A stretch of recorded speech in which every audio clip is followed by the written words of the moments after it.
Hola, ¿cómo todos, ¿cómo estáis? estáis? Soy Greg. Soy Lisa. That's That's it. it. That's it. I know you wanted more, but that's all we got. Yeah. So first of all, I just kind of want to say hola. It's been a minute since we've been on here, but we just wanted to hop back on and let you know we're still doing it, still making it happen. And for those of you that don't know, this might be your first time here. We are really focusing on learning Spanish using comprehensible input, where and we'll include a link below to the main resource that we use, which is Dreaming Spanish. So, and essentially, what's that saying is that you are learning Spanish by listening and comprehending, just like a child would. Mhm. So that's what we're doing. And how are you doing? Good. Good. Okay. All right. Okay. Perfect. So, and then just so you know, I am at 570 hours, level 4, still. Can't believe that. And I do about 3 hours per day, and I've been pretty consistent with that. So that's been pretty good. And Me? Yes. I'm at level 4 still. Yeah. It seems like it takes forever in this level. I know. 585 hours. And recently my goal reduced a little bit to 120 hours or minutes a day. Yeah. Did I say hours? I might have said hours. You might have said hours. I said 3 hours. Oh, you said 3 hours. Okay. Yeah. So, Yeah. 180 minutes. Yeah. One of the first things we want to talk about that a lot of you, not a lot of you, only like a handful of you, have mentioned us speaking. And obviously, us being here in Spain, we've been here. Did you mention that? About 2.5 months. Yeah, we've been here about 2.5 months now. And so obviously, we are speaking a little. We go to restaurants, we go to the grocery store. I think we talked about going to the vet. We've done that a couple times already, going to pick up Amazon packages, just stuff like that. But just kind of an example of some of the stuff that we say. Like if we're at a cafe, I'll say café con leche de avena y tostada con aceite, tomate y aguacate. Today, today our experience was the waitress was taken a minute to get to us, but we've had gone to this cafe a few times. So when she finally brought the la cuenta, the menu, I said no hace falta, estamos listos. So just kind of an idea of what we do, and then kind of an idea of what you normally say. It's la carta. You said la cuenta. Oh, la carta. Yeah, because somebody would tell us in the comments. Oh yeah, la cuenta is like the bill. Yeah, exactly. Yeah, that's true. And so whenever we go out to eat, what I always say is I say café con leche, and then para normal. Sí, normal. Para comer bocadillo pitufo y bacon y queso con mayonnaise. So, I'm probably just about that slow because I don't really know what I'm saying. I've been trying, but anyway, that's a little bit how we say it. That's we tried to record it a couple times. It didn't necessarily work out the way that we wanted it to, but that's pretty much what we do. So from our last video, what we talked about is we wanted to we kind of said what our plan was going to be for the month, and for me, it was to watch Dreaming Spanish and to use Hello Talk. And for you, it was just really keeping it simple, doing Dreaming Spanish and language transfer. Yeah, which I talked about before. Yeah, exactly. And so, Dreaming Spanish, nothing changed there. I tried Hello Talk. I don't know those of you who may not know that, but that's an app that's really used almost like crosstalk, where you can communicate with people in your target language, whatever country that they're in. And I was doing it, but I don't know. It almost felt like a dating app to some extent. So I would go on there and I would try and send a message to people. No one would really reply. And people may have better luck than I did, but I just kind of gave up on it because it wasn't really accomplishing what I wanted it to. And then how did it go for you? This month? Yes. So I think the first half of the month was Dreaming Spanish and language transfer, like I had said before, but I wasn't really reaching our goal or my goal. It was like 30 minutes, 40 minutes. I think we had really been preoccupied with other things. Yeah, I was the same way. Yeah. Mhm. And so finally, halfway through the month, so I would say really like 2 weeks ago, Yeah. we kind of had a change in focus. Mhm. And I don't know, it just felt like a shift that we both actually had at the same time, where we just felt like, or at least I felt like I was just wasting time. Mhm. We call it wasting our life away when you're on YouTube shorts Shorts. Yeah. or stuff like that. Mhm. And I just finally noticed it and then just got like, what am I doing? Right. And so Yeah. that became something. Right. And I think our time freed up a little bit, Yeah. because while we were here in the beginning, we have a visa that we're going to be applying for, so fingers crossed on that one.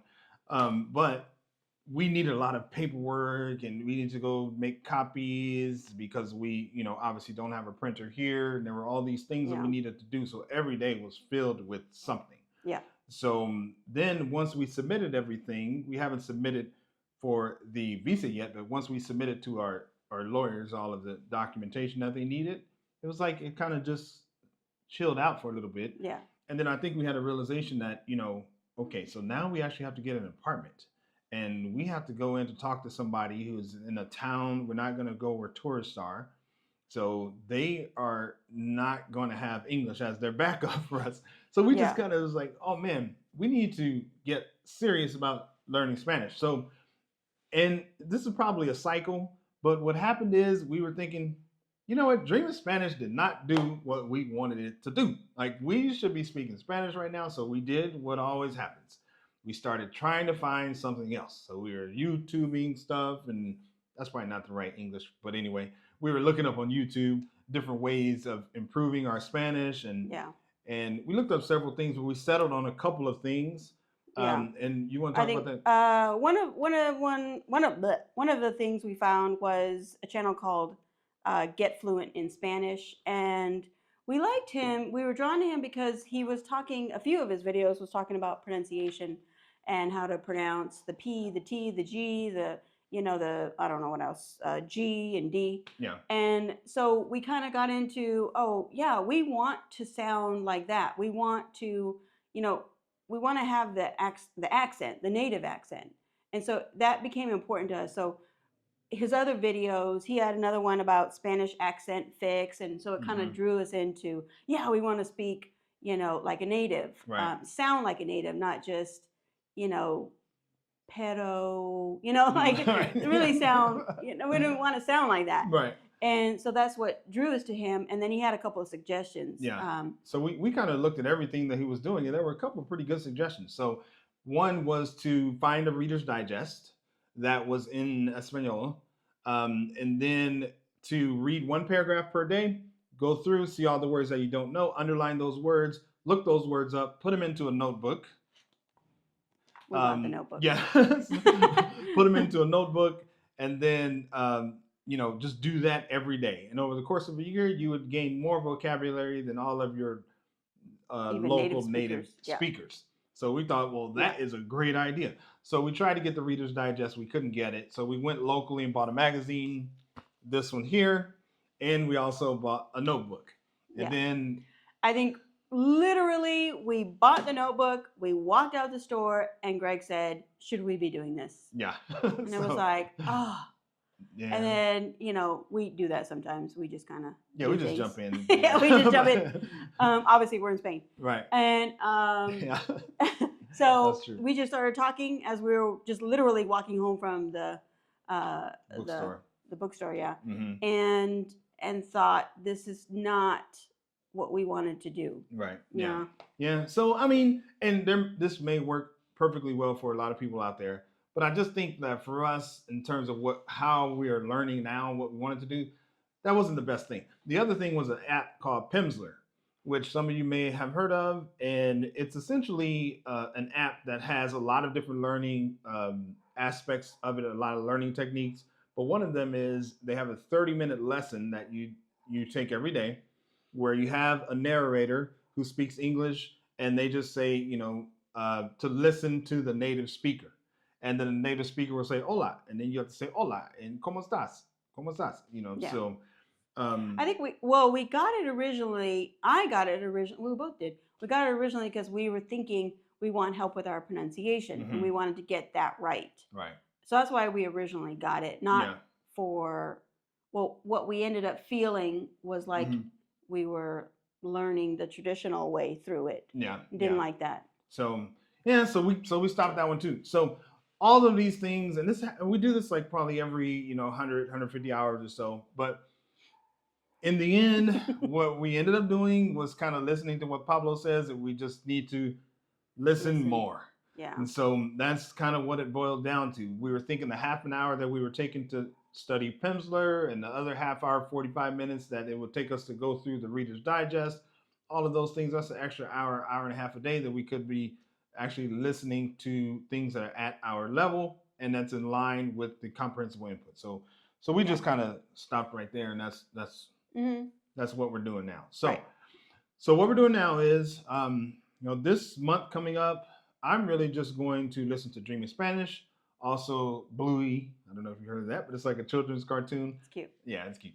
I'm going to be listening to that, and then we are going to introduce reading, which we'll talk about here in just a moment. And then I'm going to continue doing what I did. So when I refocused my time and realized that I was wasting it and really just trying to put in some time management into my day, that's when I started. I brought down my Dreaming Spanish hours to 120 minutes, and then I did that language transfer. I had actually, I'm not sure if I mentioned this before, I had made it to level 40, but I decided because I had wasted, I wasn't focused. So when I got to level 41, I didn't remember anything. So I went back to level 10, and started all the way from the beginning, but I started back to level 10, and then I've been watching like 2 a day to kind of catch up to back to where I was, and then start from there. And then so what I'm doing now is kind of continuing what I have started in the last 2 weeks. Dreaming Spanish for 120 minutes, language transfer, 2 a day. And once I get back to level 40, I'll probably only do 1 a day because I don't want to overwhelm myself. And then reading. And we got what many of you guys suggested. And I got this mostly because of you guys suggesting it. It's Ollie Richards' short stories in Spanish. This is actually the beginner version. So we're going to start in the beginner, even though we're intermediate, especially because we're reading. And he has an actual video on his YouTube channel about how to read these, reading it twice and then blah, blah, blah. So he gives how to do that. So plan on doing that as well. I have one too, but I haven't even cracked it open yet. You read it? I read one chapter and gone through how he said to read it, and I think it's going to actually be super helpful. Yeah. So, and I would say that, we're feeling still very excited, and we are learning. We're understanding tons, way more than we did when we were here this time last year. Oh, yeah. So we're really excited about that. We do have a couple more things before we get out of here. Video recommendations. We like to do that on all of our update videos, and you have one. Yeah, I have one. It's Andrea. It's a premium video, so you're going to have to get Dreaming Spanish Premium, but it's called You Never Knew These Countries Existed, and it's a premium intermediate video. I like it because you learn something new about the world, and she's very descriptive. So I just kind of was drawn to it, and it was really easy to listen to. It was entertaining. Right. And mine that I like is when Pablo explains kind of the life of a famous singer here in Spain, Álvaro Soler, which that's my guy. I think it's really cool. His father's German, his mother's from Spain, and I think he was born in Japan or something like that. So it's a really interesting story. So look that up. That one's not premium, so you can just hop on YouTube and find that one. But if you are, contemplating of getting premium or not, I definitely recommend it. There's a lot of great videos that are there, and also you just support the mission of Pablo. It's only like $8, I think, a month or something like that. So now we do always talk about building community here. We think that is very important. That's why we started this channel, because we wanted to have a resource for other people like us. So there's actually someone out there who started a YouTube channel, and she mentioned us, which I was like, Yeah, we what thought it was in the cool. world? Like, Yeah. people actually are listening to what we're saying. So, Yeah. and her channel is Rue Avenue. So she has no idea that we're even saying this, and she may not ever see this video. But we'll put a link to her channel below. She is just getting started. I think she has one video, but that's not the point. The point is that's another outlet to build the community. So if you have a channel where you're talking about comprehensible input or dreaming Spanish, just let us know. Drop it into the link, the link into the descriptions, comments, all of those things. Yeah. Comments. Yeah, it's fun watching it. We watch all those. Yeah. Like there's a few people that talk about dreaming Spanish, and we watch all those videos. We subscribe to all of them, and we watch them. Right. So we're glad you're here. We know you have a choice, so we always appreciate when people come in and they subscribe and leave comments. I mean, it's just cool. We like that. So so we definitely have a lot of plans to do more once we get settled in. I know people have been requesting videos and they want to see the city and all of that, and it's been a little crazy here these first couple months, but that's something that we definitely plan to do, and hopefully eventually kind of tour the country and just talk about the great things that are in Spain. So with that said, you know what all of the YouTube stuff to do: like, share, subscribe, all of that fun stuff. And is that it? That's it. Okay. Good job. All right. Adios. Bye, guys.